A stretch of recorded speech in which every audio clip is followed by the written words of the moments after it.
I've walked those trails more times than I can count. And yet, I'm not sure I ever really left them. You think that sounds dramatic, I know. But I'm not telling you a story. I'm giving you a confession. 'Cause if I don't say it out loud, the woods might just finish what they started.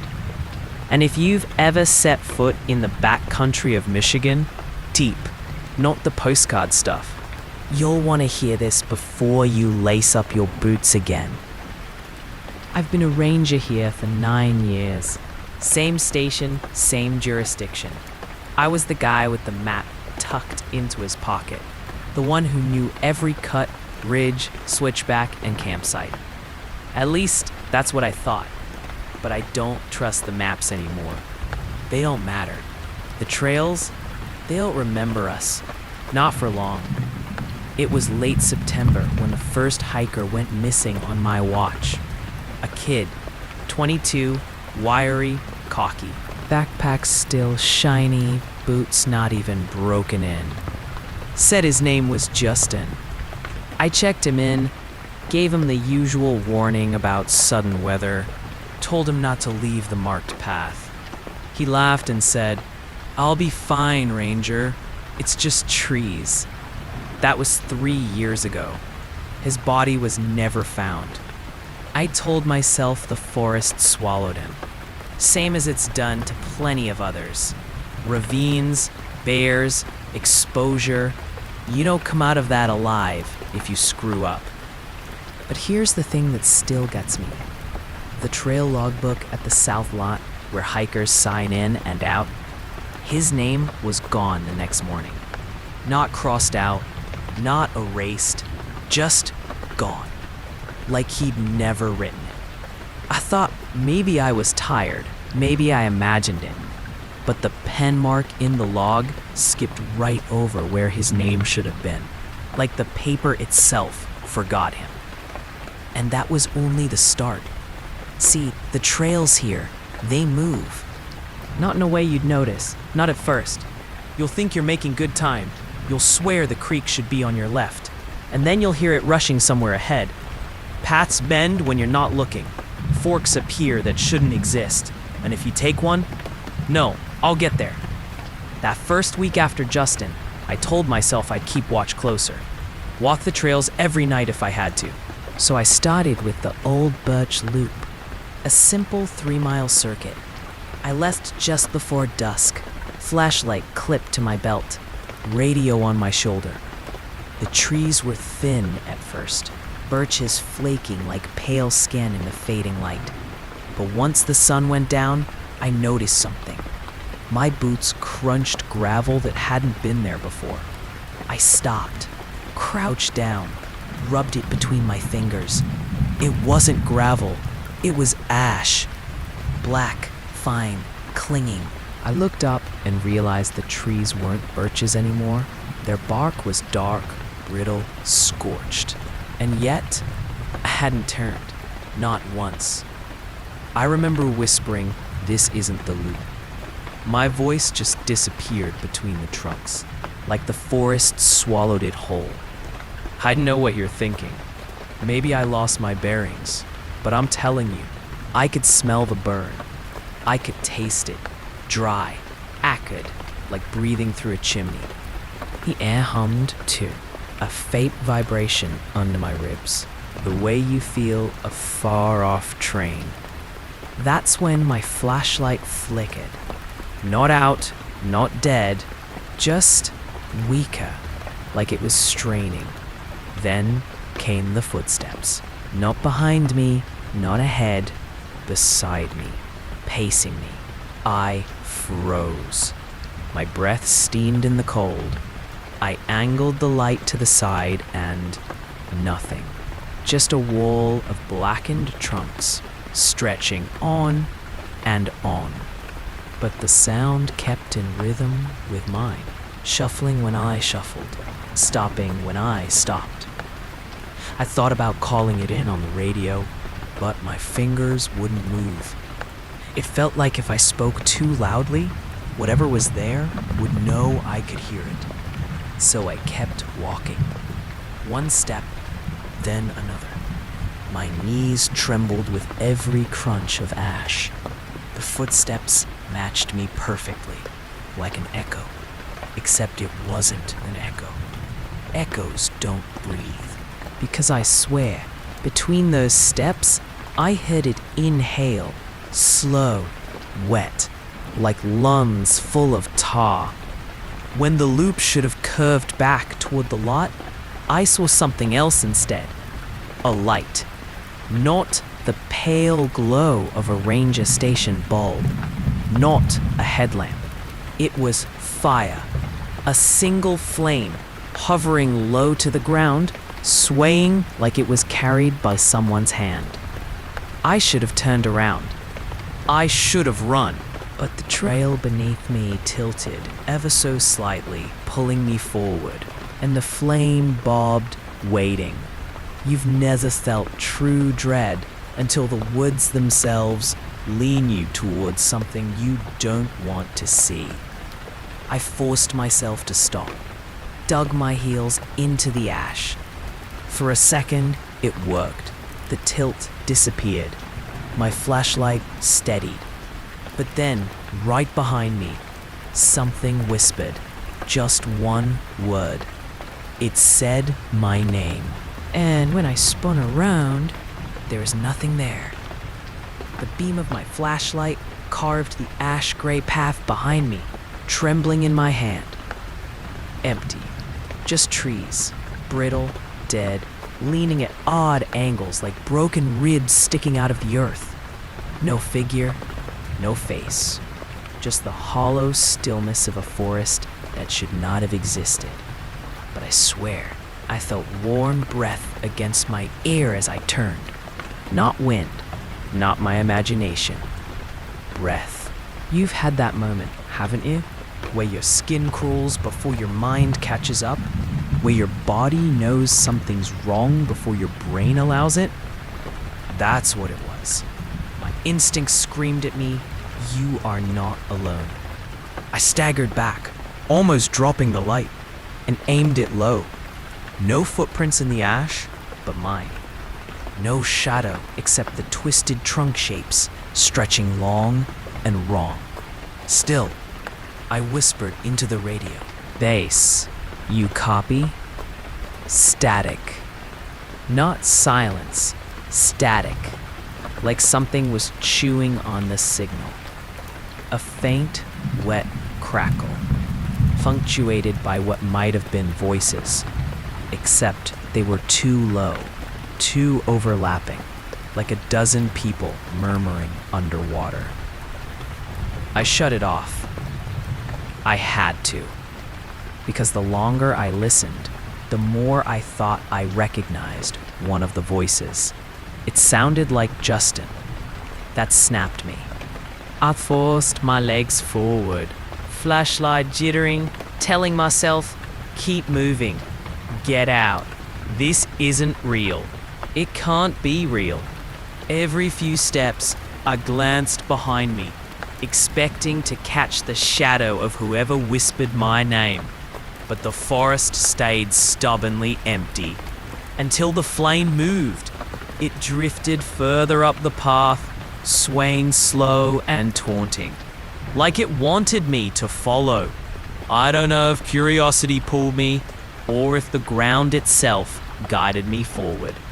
My boots felt heavy, my pulse loud in my ears, but each time I thought to stop, the ash under my soles shifted just enough to nudge me toward the light, like the trail itself had decided which direction I'd go.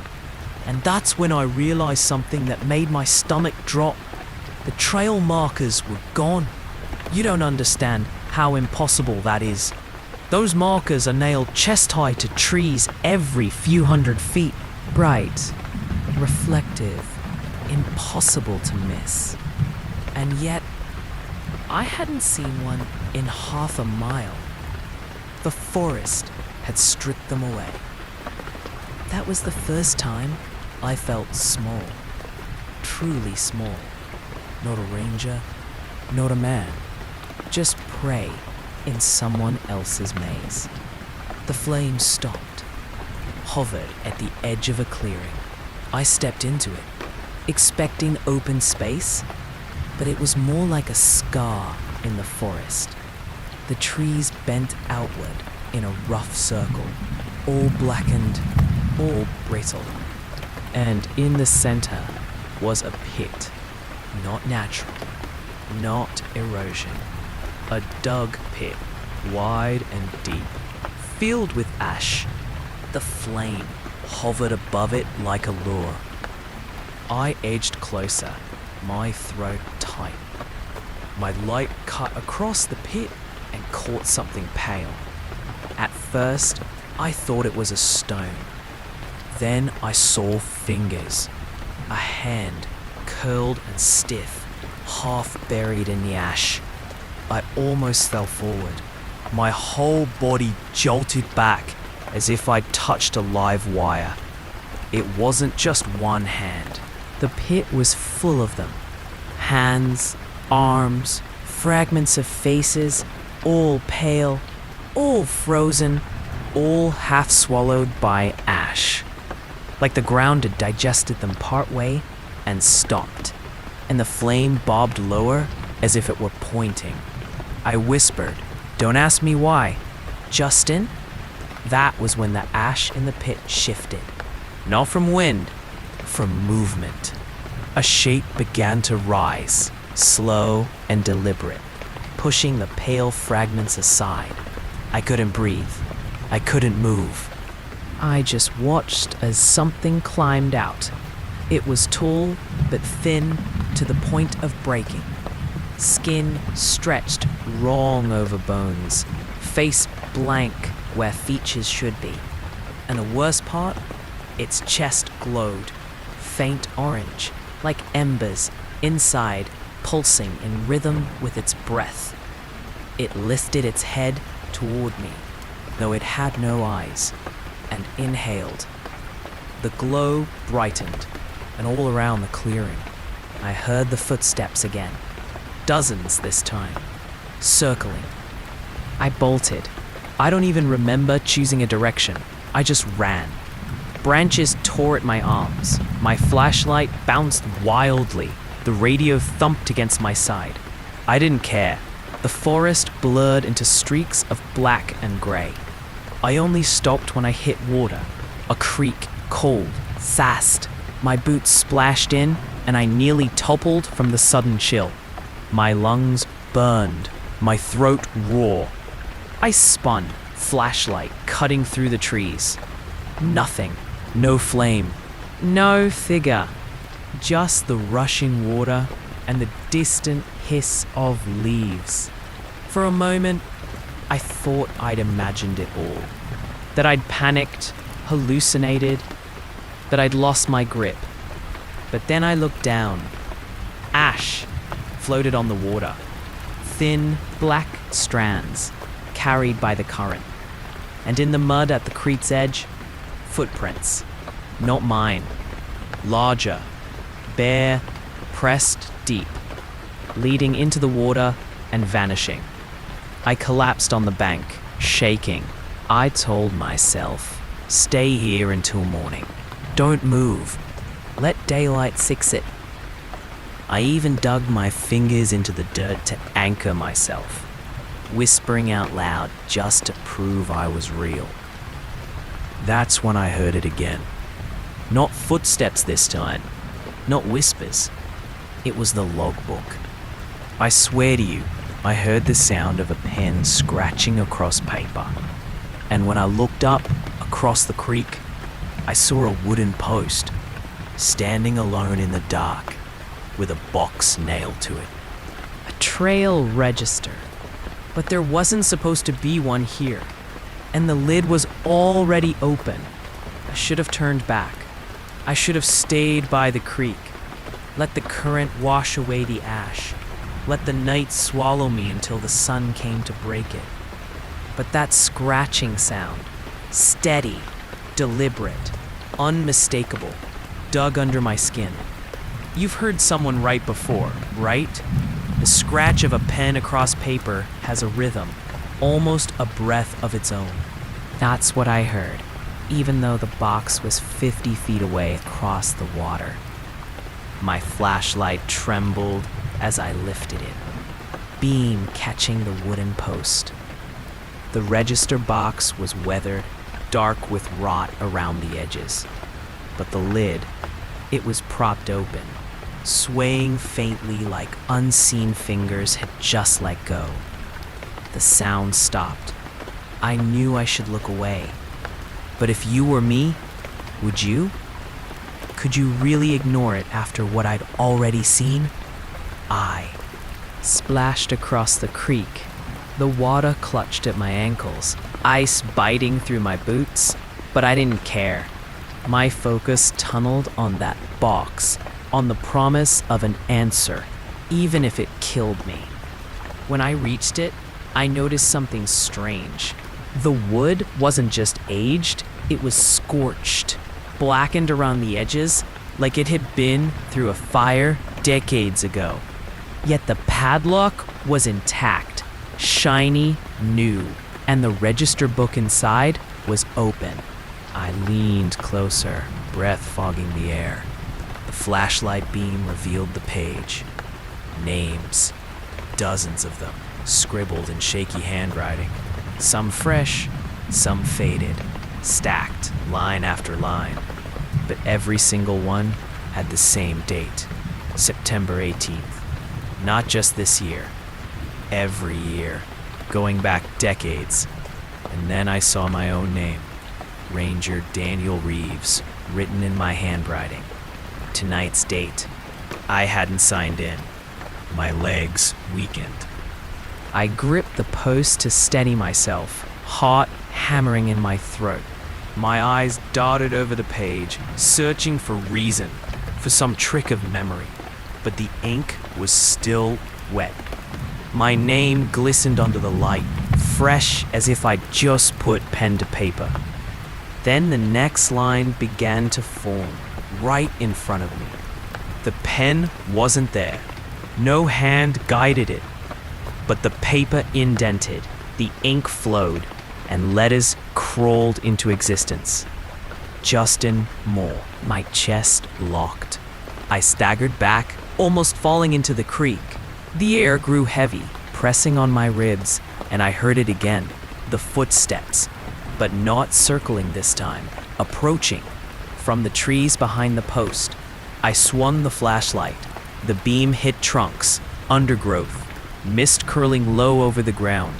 Nothing, but the sound grew louder, deliberate, like bare feet pressing into ash and leaves.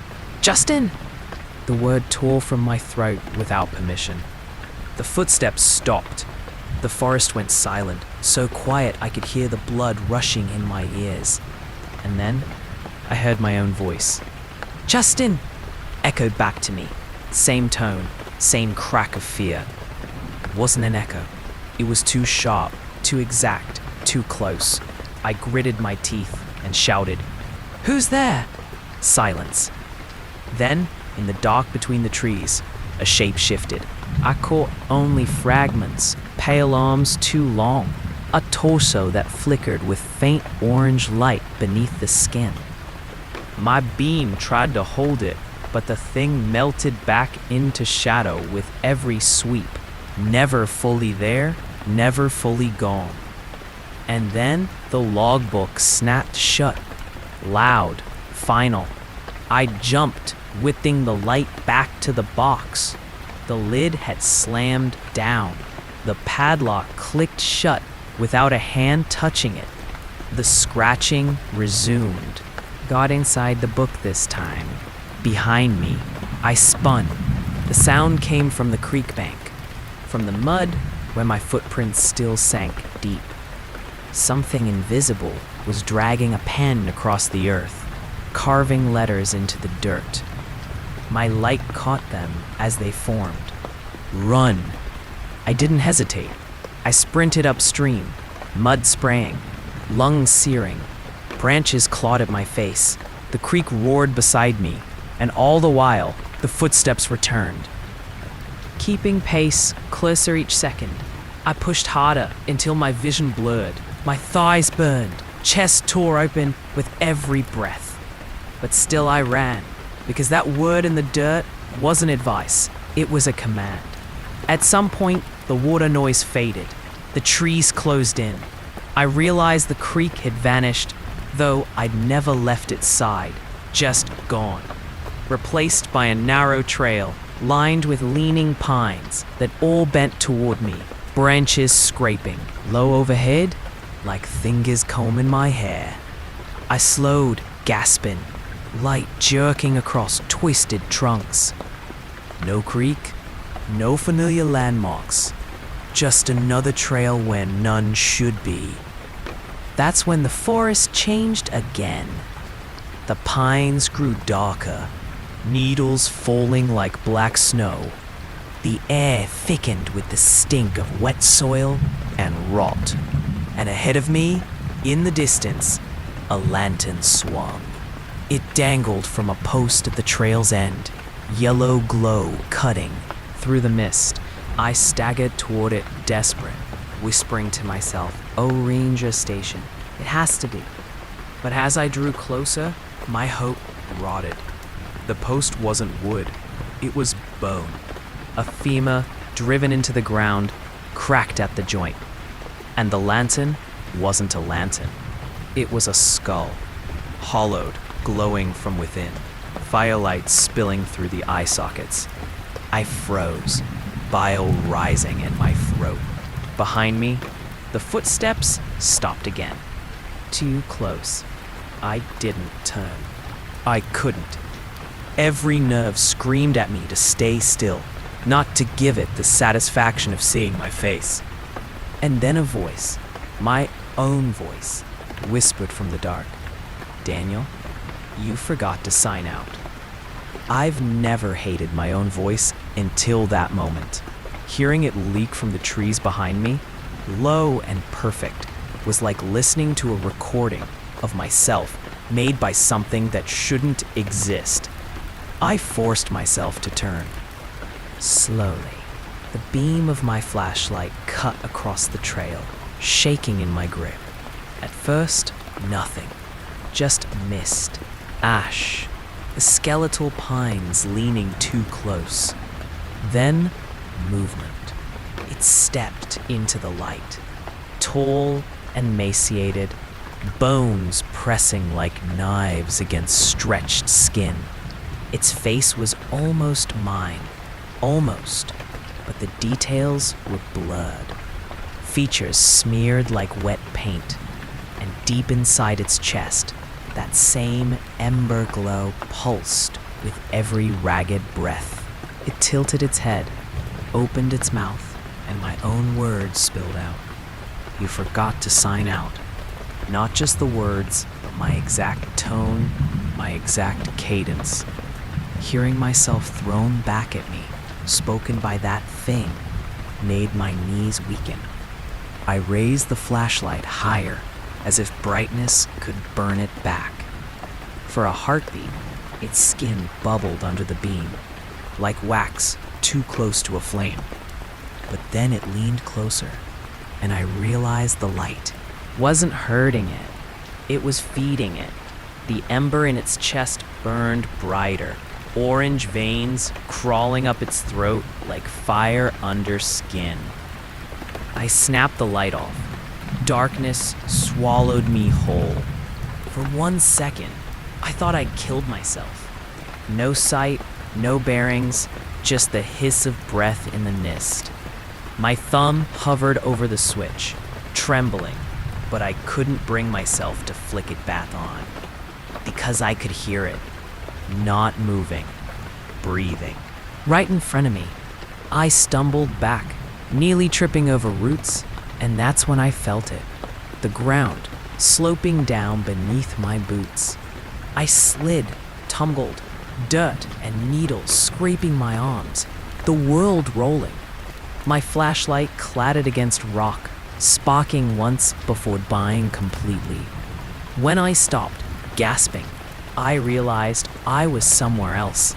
A hollow, a depression in the earth, ringed with stones. The air was warmer here, humid, thick with the reek of burned wood. My fingers brushed the soil. It was black, wet, sticky. I held my hand up in the dark. Not soil, blood. I scrambled upright, heart hammering, and that's when I noticed faint light ahead. Not white, not yellow, a dull red glow, rising like breath through the ground itself. The hollow wasn't empty. Shapes jutted from the earth. Posts, dozens of them, arranged in uneven rows. At first, I thought they were trees. But as my eyes adjusted, I saw they were crosses. Rough, splintered wood, blackened with soot. Some upright, some collapsed. Some snapped in half. Bodies hung from them. Not fresh, not even whole. Just fragments, stripped and burned, swaying with no wind. I froze, bile burning my throat. My whole body screamed to run, to claw my way out of that pit. My chest wouldn't draw breath, because among those shapes I saw something worse. Some of the bodies were wearing ranger uniforms. Torn, blackened, half consumed, but unmistakable. Badges, belts, boots. Men who should have been me, standing in my place. My knees buckled. I fell to the dirt, shaking, whispering, no, no, no. And then one of them turned its head. Slow, deliberate. The crack of charred vertebrae echoed in the hollow. Its jaw unhinged, falling slack. From inside its chest, the ember glow pulsed, brighter and brighter, until I realized it wasn't a glow. It was a fire. Flames swelled inside its ribs, licking up its throat, bursting out through the seams of burned flesh.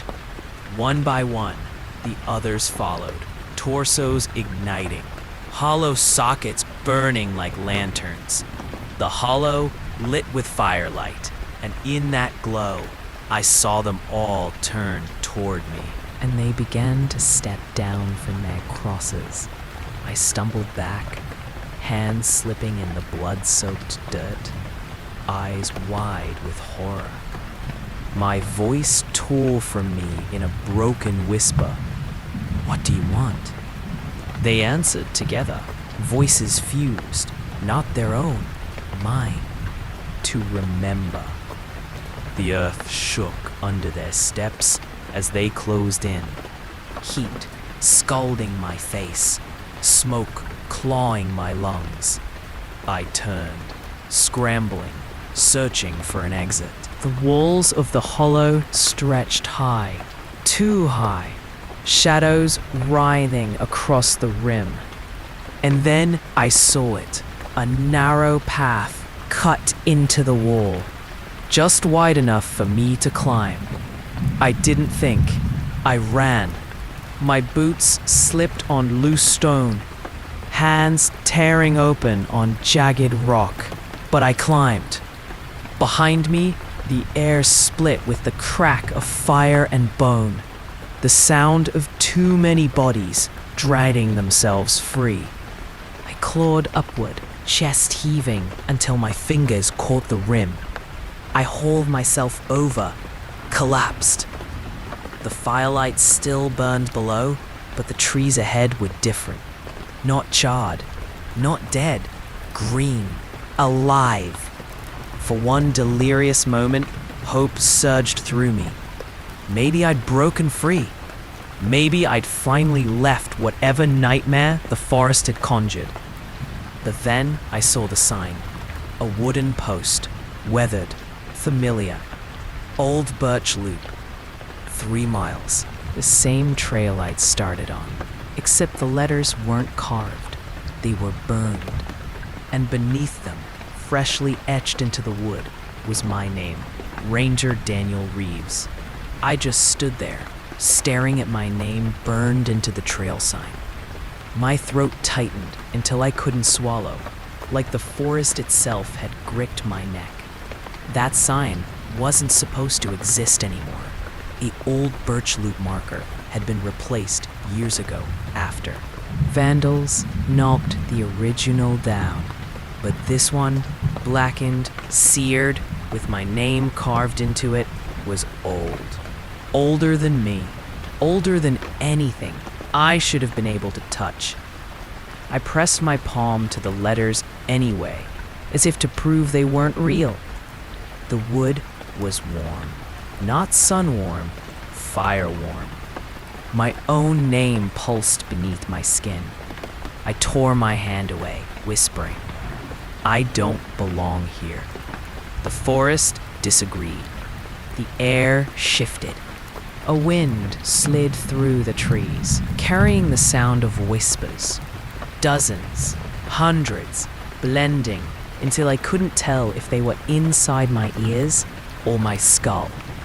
They all said the same thing, over and over, rising and falling in waves. Stay, stay. I clamped my hands over my ears, staggered down the trail, but the voices clung. The path looked familiar now. Birches flaking, leaves curling gold in the dark. But every step felt wrong. The trees leaned too close. The earth tilted at odd angles. The air thickened like syrup. Still, part of me thought maybe I'd find the station again. Maybe I could wake up from this. That hope lasted maybe 5 minutes, because the voices stopped, and the silence that followed was worse. It pressed on me heavy as stone, until my chest ached. I slowed, flashlight beam jerking across roots and brush. No wind, no animals, just the suffocating quiet of a world holding its breath. Then I heard it, a new sound, not footsteps, not whispers, knocking, sharp, hollow, wood on wood. 3 slow knocks, somewhere up ahead. I froze. The sound repeated, louder this time. I crept forward, heart thudding, and the flashlight beam found the source. Another trail register. This one was nailed to a birch tree, lid shut, padlock hanging open. And something inside knocked again. Knock, knock, knock. My whole body screamed not to touch it, but my hand moved anyway. I lifted the lid. The book lay open, pages fluttering, though there was no wind. The knocking stopped. Instead, a hand shot up from the book. Not paper, not ink. Flesh. Pale, veined fingers curling around my wrist, with ice-cold strength. I screamed and yanked back, but the grip was iron. The page beneath warped, bubbled, as if the paper itself had become skin. The hand pulled. I braced against the tree, every muscle straining, boots scraping in the dirt.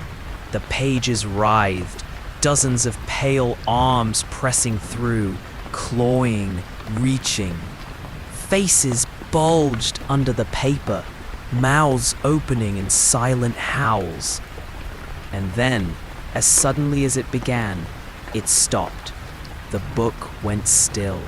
The hand vanished. I stumbled back, clutching my wrist. Red welts circled the skin where fingers had gripped me. The register lid slammed shut, rattling the tree. I bolted again, crashing through the dark, lungs burning, panic blinding me. I didn't care where I was going. I just needed out. Minutes, maybe hours passed. My sense of direction was gone. The trail twisted endlessly, birches turning to pines, turning to maples, and back again.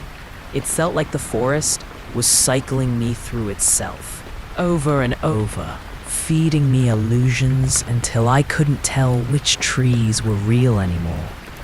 Then I saw light. A cabin, small, wooden, tucked between two leaning oaks. Warm yellow glow leaked through its single window. My chest lurched with desperate hope.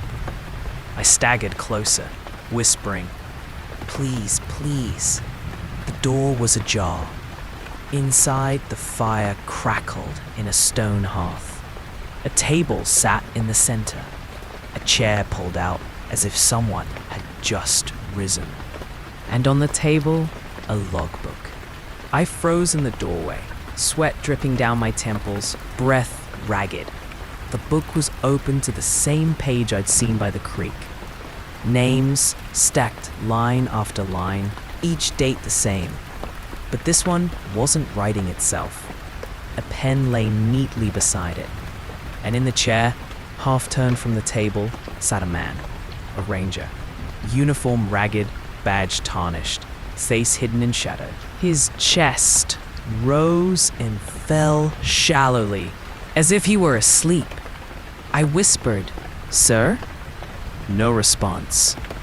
I stepped inside, floorboards creaking. The fire popped, embers drifting upward. The air smelled of ash and rot. I reached out, touched the man's shoulder. He collapsed. Not fell asleep, collapsed. His body broke apart like burned paper, sloughing into ash and scattering across the chair, the table, the floor. The uniform, the badge, everything. Gone in seconds. The logbook snapped shut.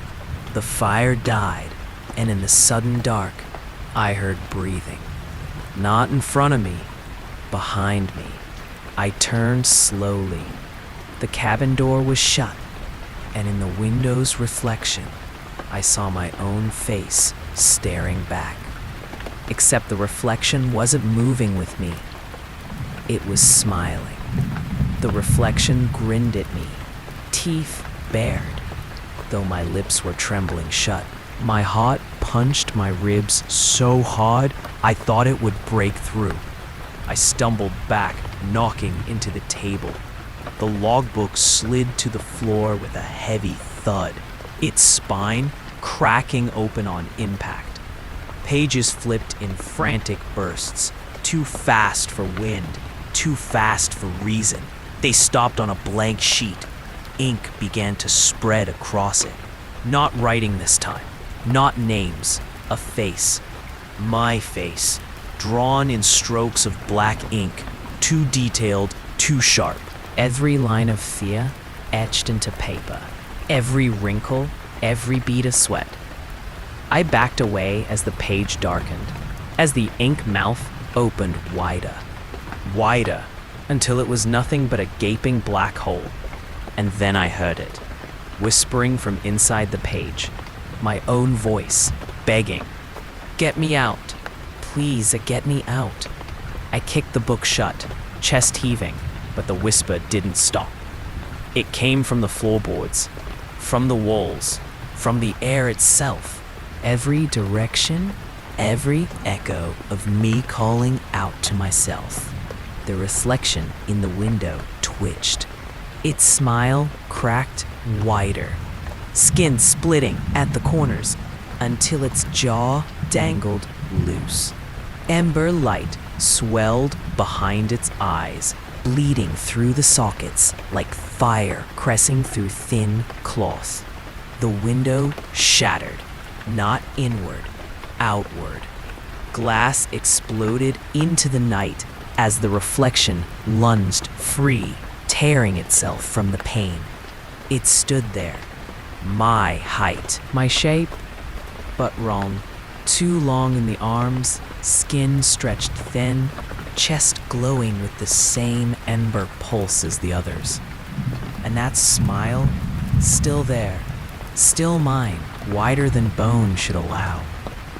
I stumbled for the door, wrenching it open, but the forest outside had changed again. No oaks, no pines, just towering birches, endless, their bark flaking like peeling skin. Mist curled at their bases, thick as smoke. I turned back.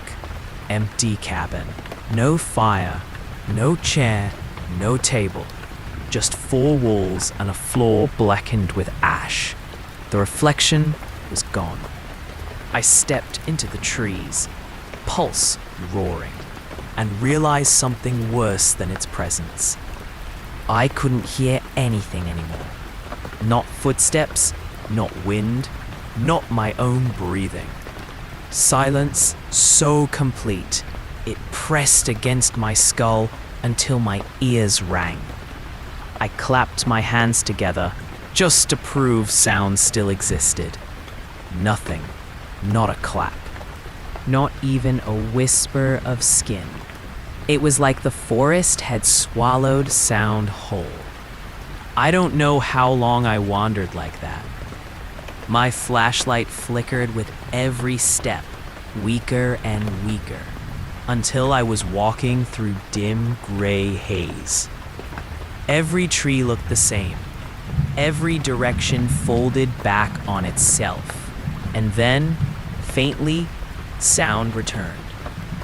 Not natural sound. Children, laughing, high-pitched, playful, but stretched thin, like a tape running too slow.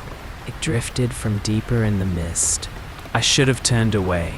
I knew it. But when you've been drowning in silence, even something wrong feels like oxygen. I followed it. The mist thinned into another clearing. At its center stood a playground. Swings, a slide, a rusted jungle gym.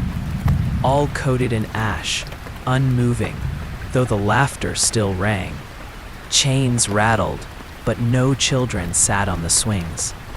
The slide gleamed wet, though no water touched it. And at the far end of the clearing, propped against the jungle gym, was a man. Not a ranger, a hiker. Backpack still strapped to him, boots caked with dirt.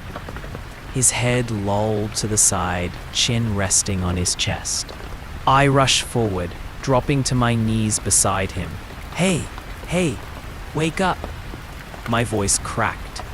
His eyes opened, and I wished they hadn't. No pupils, no irises. Just white, glowing faintly, like the inside of a shell. His jaw worked open, creaking like wood splitting. And when he spoke, it wasn't his voice. It was mine. Why didn't you stop them, Daniel? I reeled back, scrambling on my hands. What are you? The laughter rose, sharper now, circling the playground. The swings began to move on their own, back and forth, chains groaning. Ash drifted down like snow. The hiker leaned forward, spine cracking, neck bending too far. They don't wake up. None of them ever wake up. I turned to run, but the mist at the edge of the clearing had closed in, thick and solid like a wall. My flashlight beam just died inside it, swallowed whole.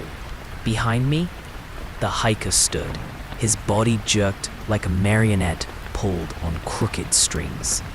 And as he stepped closer, the ember glow ignited in his chest. The laughter stopped, and the silence that followed was worse than any sound. The hiker reached out his hand. His voice, my voice, whispered, "It's your turn." I didn't take his hand. I couldn't. The moment my fingers twitched toward his, something inside me screamed. An old instinct, primal, like stepping too close to fire. I staggered back, boots scraping against ash. The hiker's hand stayed outstretched, trembling like it was straining to hold itself steady. The ember in his chest pulsed faster. Each beat sent a dim glow rippling through the clearing, illuminating the swings, the slide, the jungle gym. And for a split second, each time it flared, I saw children there.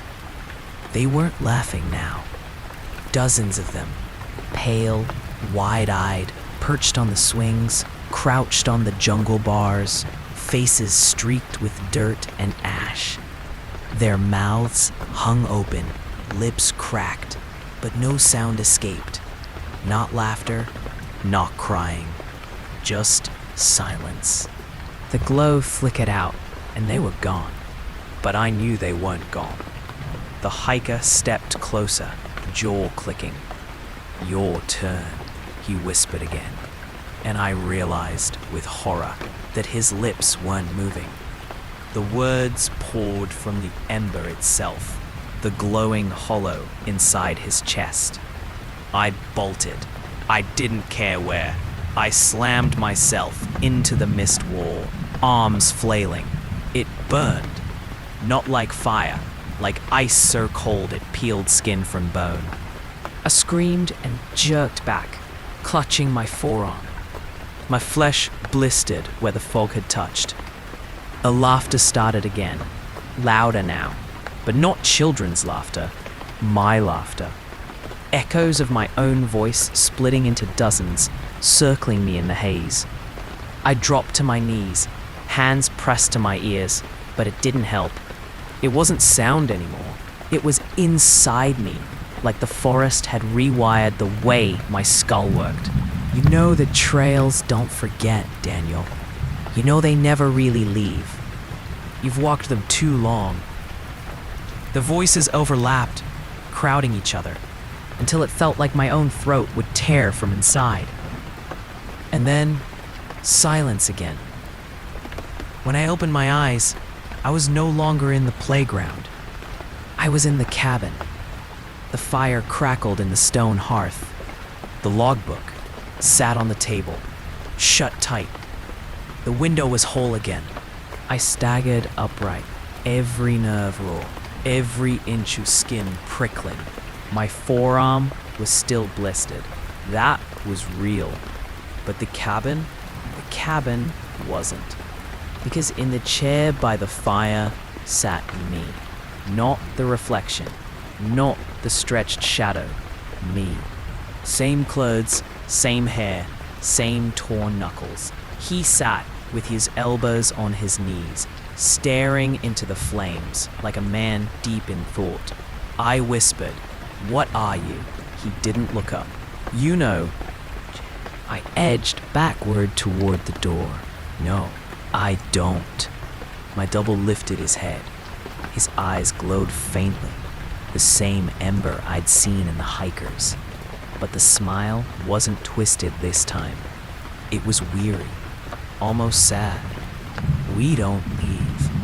None of us do. The forest forgets their names, forgets their bodies, but it doesn't forget us, the ones who guard the trails. I shook my head hard, hands trembling. No, I'm still here.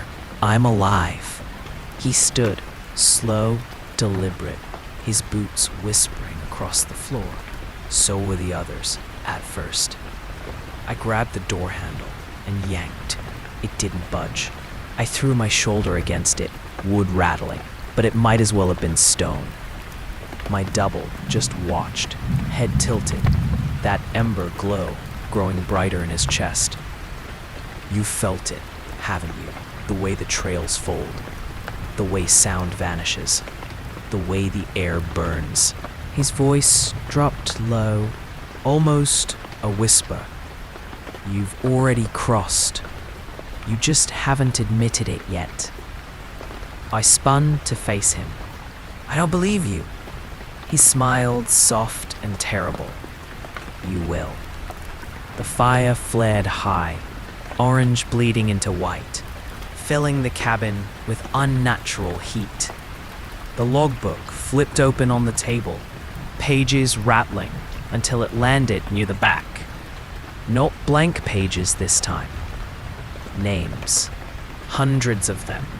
Every ranger I'd ever heard of. Some I hadn't. Some scrawled so old they looked burned into the paper. And at the bottom of the list, the ink still wet, Daniel Harker. My name. My knees buckled. The heat pressed into my lungs, choking. My double stepped closer, ember flaring brighter. And for one wild second, I thought maybe, just maybe, if I could put the fire out, I could stop all of this. I lunged for the hearth, grabbed the iron poker, and swung it hard, scattering burning logs. Sparks screamed across the cabin, embers showering the floor. The fire guttered, smoke filling the air. When I turned, the cabin was gone. Just trees, just mist, and standing around me, circling close, were dozens of figures. Hikers, campers, children, all with that same ember glow pulsing inside their chests, flickering through ribs and sternum like trapped fireflies. They weren't smiling, they weren't speaking, they were waiting. And in the silence, my double's voice whispered from behind me, "It's time." I didn't turn. I couldn't. If I turned, if I looked at him again, I knew it would be over. The ring of figures pressed closer. Their ember chests beat in unison, like a slow, monstrous heart. Each pulse lit the fog, carved shapes into the dark. Faces. With no mouths, arms too long, bodies stretched thin against the mist. Then the glow would dim, and the shapes would vanish, leaving only the steady, human-like figures around me. I gripped the poker tighter. My knuckles bled again where the iron had bitten into skin. "Stay back," I rasped. My voice was shredded, broken from screaming too much. They didn't stay back. The first hiker, the one who had offered me his hand, stepped forward. His ember burned brightest.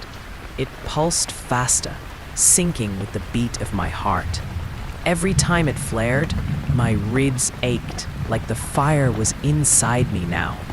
Daniel. Not my double this time, not my own voice echoing back.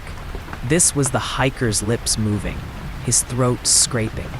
He pointed at my chest. I looked down and froze. Through my torn shirt, I saw it. A faint glow. Small, weak, but there, just beneath my sternum, beating in rhythm with theirs. I dropped the poker. "No," I whispered. "No, that's not me. That's not." The glow pulsed harder, as if denying me. And with it came a flood of memories that weren't mine. Stumbling on a trail and never finding the end. Calling for help until your voice dissolved into the wind. Watching the trees bend, twist, lock you inside. A family crying in the distance. A ranger's uniform soaked in rain. I was seeing through their eyes. All of them. Their terror layered over mine. Their final steps burned into me. I fell to my knees, hands clawing at my chest, trying to tear it out. My nails scraped skin raw, but the glow only grew brighter. The circle closed tighter. The ember people leaned in, silent, waiting. And then, my double knelt beside me. His face was calm now, gentle, almost. He reached out, not to grab me, not to drag me, but to guide my hand, pressing it against the glow in my chest. "It's yours now," he whispered. "You can't fight it. The trails never let go." Tears blurred my vision. "Why me?" He tilted his head, sad smile flickering. "Why any of us?" The ember flared. The forest vanished. I was standing on the trail again, in daylight. Birds sang, leaves rustled in the breeze. My boots were clean, my skin unscarred. My pack sat snug against my shoulders, full of supplies. For a second, just a second, I believed it was over. That maybe it had all been some hallucination, some waking nightmare. Then, I saw the family, a mother, father, 2 kids, walking ahead of me on the trail, laughing, snapping pictures. They didn't see me, didn't hear me when I called. My voice didn't carry. It didn't even leave my throat. And when the boy strayed a little too far from the path, I felt it. The tug, the fold in the air, the subtle shift, like a page in a book turning to the wrong chapter. The boy stepped into the mist. The parents didn't notice. I reached out, instinct, reflex, something desperate inside me, and my hand caught his shoulder. For an instant, the fog shivered. The boy blinked up at me, eyes wide. "Stay on the trail," I begged. He nodded, stepped back to his parents, and the mist closed behind him. The family moved on, laughing again. And I realized what I was. Not alive, not dead, not ranger, not hiker. Something in between. The trails had taken me, yes, but they hadn't consumed me. Not fully. They'd given me a place, a role. Guardian, prisoner, warning. I wander the paths now. When the mist thickens, I feel it burning in my chest, pulling me toward the lost. Sometimes I manage to steer them back before the fold swallows them. Sometimes I fail, and I hear their screams dissolve into silence. Each time, the ember in my chest burns brighter. Each time, I forget a little more of who I was. That's why I'm telling you this now, because you're listening. Because if you've heard my words, then maybe you'll stay off those trails. Maybe you'll keep your feet on the marked path. No matter what you see, no matter what you hear calling. And if you don't, if you step where you shouldn't, you'll find me waiting. And maybe, God help me, maybe I won't be able to send you back. Because the ember never stops growing. Because one day soon, I won't remember that I was ever Daniel Harker at all. I'll just be another glow in the mist, another whisper in the trees, another ranger the trails forgot.